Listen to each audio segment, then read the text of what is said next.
Italícia, para começar aí o nosso bate-papo, né? Eu queria te fazer uma pergunta, que assim, até uma curiosidade minha, inclusive, né? Porque muito se fala assim no mercado, né? De crise, problema com fluxo de caixa, falta de dinheiro, né? Os boletos estão aí, né? As empresas ficaram muito tempo fechadas, né? E a pergunta ela está muito nesse sentido. As empresas que estão enfrentando, né, o maior desafio em manter o seu caixa positivo, já tinham esse problema antes ou foi criado na pandemia? Essa é uma pergunta excelente, né?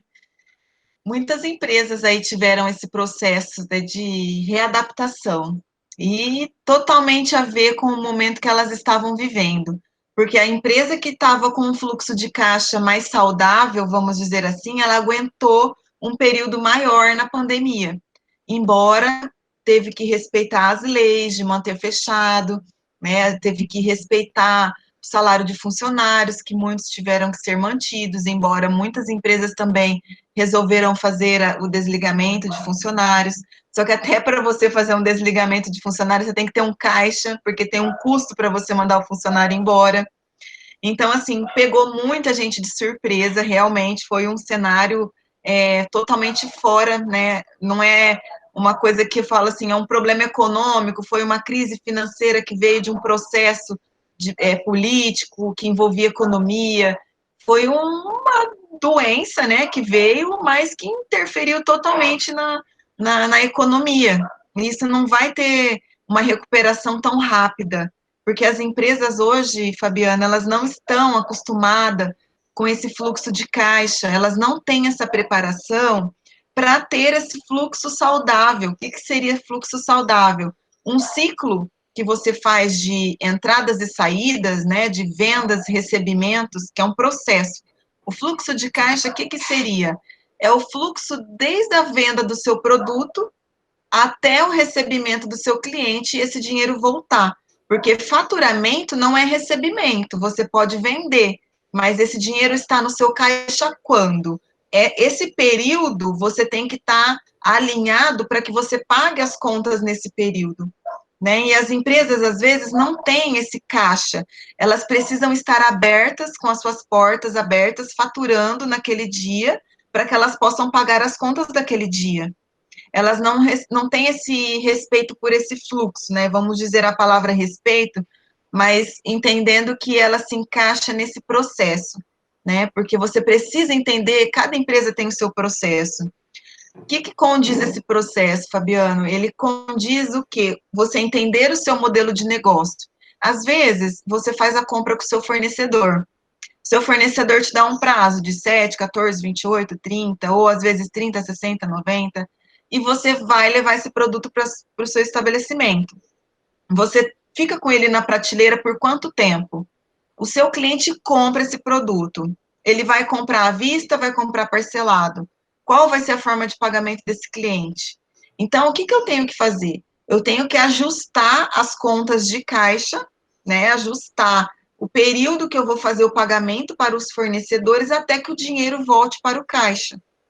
E muitas empresas trabalham antecipado, então faz a venda no cartão de crédito, no boleto, para 30, 60, 90, 120, né? Divide em 3, 4, 5 vezes, mas elas antecipam as vendas. Porque elas precisam do dinheiro naquele momento para pagar já o fornecedor que está vencendo. E aí, o que acontece com isso? Ela não tem um caixa futuro. Então, ela tem um período aí que pagar, no máximo em 3, 4 dias, o dinheiro dessa venda longa já está no caixa presente. Então, consequentemente, na semana que vem, se ela não fizer uma nova venda, ela não tem como pagar as contas daquela semana. Isso que é o fluxo de caixa. Você garantir que os processos de entradas e saídas estão cumprindo os compromissos da semana. Né? A gente analisa por semana. Essa semana, qual foi o faturamento? Eu tenho que distribuir as contas do mês nas semanas de acordo com o período de venda. Tem começo de mês vende mais, final de mês vende menos, ou tem negócios que final de mês vende mais. Então, por isso que tem que respeitar o negócio. Cada negócio tem o seu fluxo de caixa que precisa ser entendido. E isso foi, assim, uma coisa que veio e derrubou, porque ninguém está preparado. Então, você tem um caixa hoje para pagar as contas desse mês no máximo. No máximo a de amanhã, no máximo mesmo que eu digo é do mês seguinte. Então, assim, quando veio para fechar os estabelecimentos, eu tinha fornecedor para pagar boleto de 3, 4 vezes e eu preciso da venda do mês que vem, da do outro mês, para cumprir com meus fornecedores, para cumprir a folha de pagamento. Então, quando veio a pandemia e fechou, cadê o dinheiro do caixa, né? Porque eu preciso da porta aberta, faturando, vendendo para entrar dinheiro no caixa para eu pagar a conta de amanhã. Então, a venda de hoje garante o pagamento de amanhã, né? Então, isso foi um susto muito grande para os empresários. Eu, na consultoria, eu gosto de fazer o fluxo de caixa programado, não o fluxo de caixa antecipado, que é esse que eu acabei de dizer, que a pessoa antecipa todas as vendas para colocar o dinheiro no caixa para pagar as contas de hoje, de amanhã, né?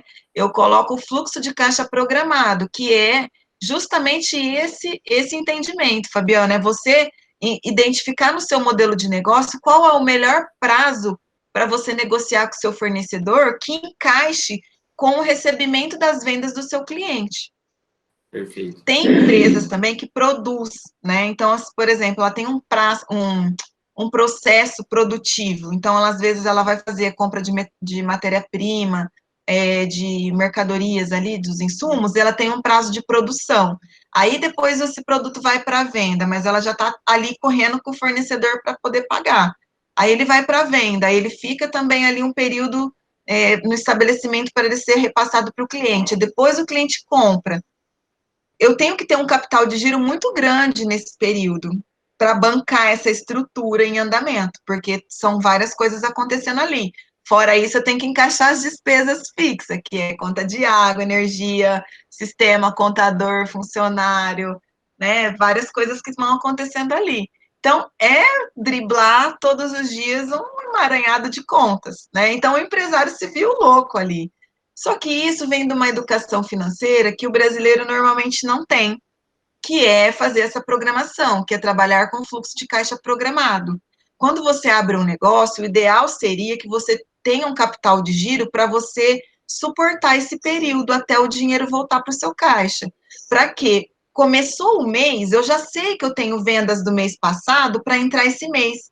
Então, a minha força de venda, teoricamente, diminui, certo? Porque eu começo o mês sabendo quanto que eu já tenho no meu caixa para receber. E aí, essas contas que eu tenho a receber já vão cumprir as minhas contas fixas, pelo menos as contas que eu tenho a pagar. E esse processo, ele vai mensalmente acontecendo de uma forma natural, desde que eu consiga conciliar um processo de crescimento de vendas. Porque se eu não vender também no mês, no outro mês ele já vai faltar no meu caixa. Então, eu tenho que construir esse caixa positivo, né? Que esse fluxo de caixa positivo, que seria todo mês um crescimento de vendas, contando com os recebimentos dos clientes para poder pagar as contas que eu já tenho programada.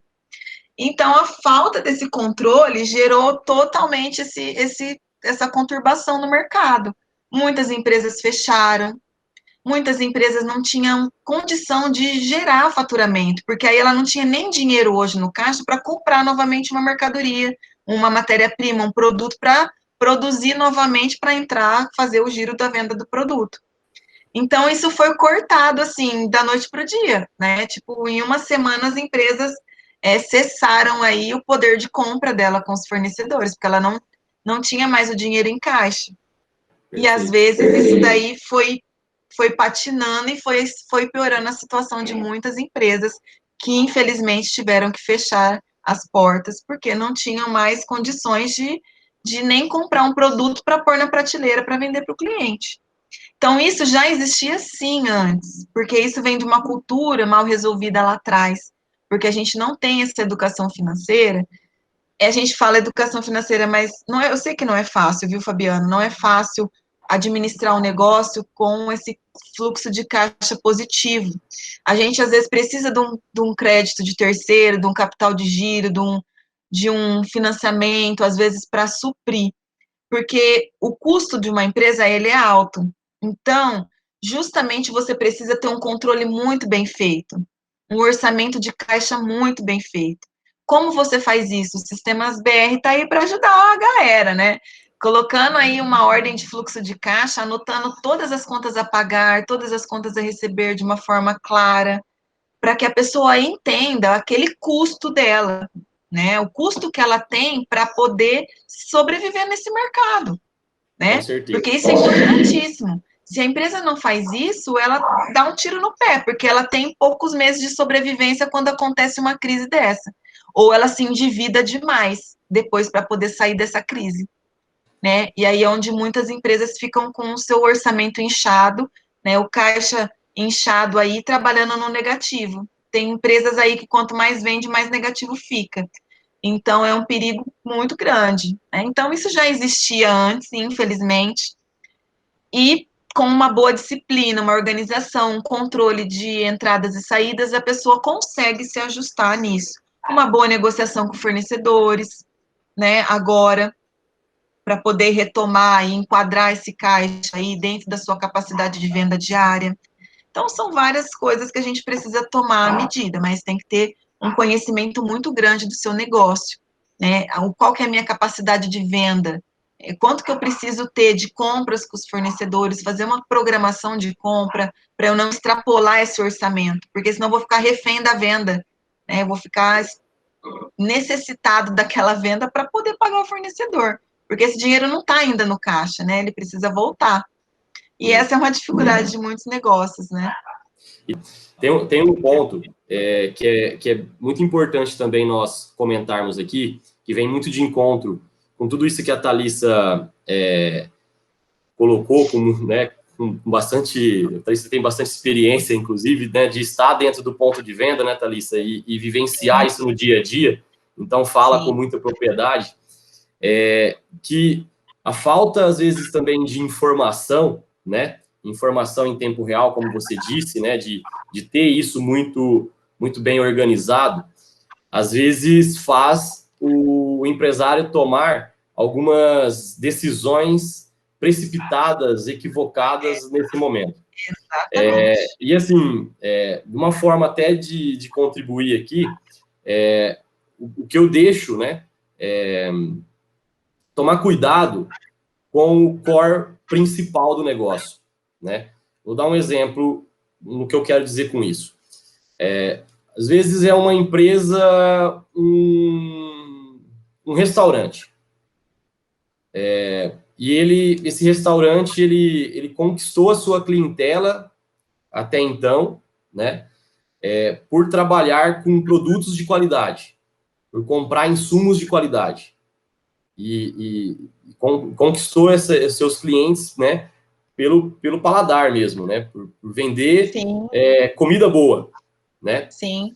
E a hora que chega no momento desse, né? Que sim, é um momento de austeridade, é um momento de apertar as torneirinhas, precisa de informações para saber aonde que vai apertar essas torneirinhas, né? Porque você não pode afetar o seu core business, né? Você não pode afetar aquilo que é o seu negócio. Então, claro, com certeza. Se no meu restaurante eu trabalho com produto de primeira linha e sou reconhecido por isso, não é nesse momento que eu vou deixar de comprar esse produto A e passar a comprar o produto C, porque eu vou afetar o meu negócio.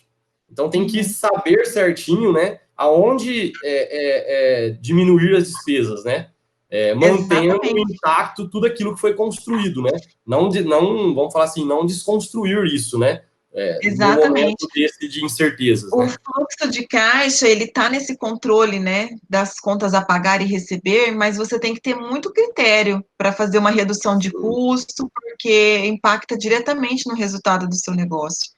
Porque às vezes o cliente não liga de pagar mais caro, mas ele quer a qualidade, ele quer ser bem atendido, ele quer estar num ambiente diferente. Ele quer ter uma sensação diferente, às vezes ele vai ali com recorrência, ele já tem essa afinidade com aquele lugar, e ele vai perceber que a qualidade caiu, né? Sim. Então, isso não é legal para a imagem, e isso daí impacta também no resultado da empresa, né? E a É, gente precisa tomar muito cuidado com isso, realmente foi uma colocação muito boa que você fez aí.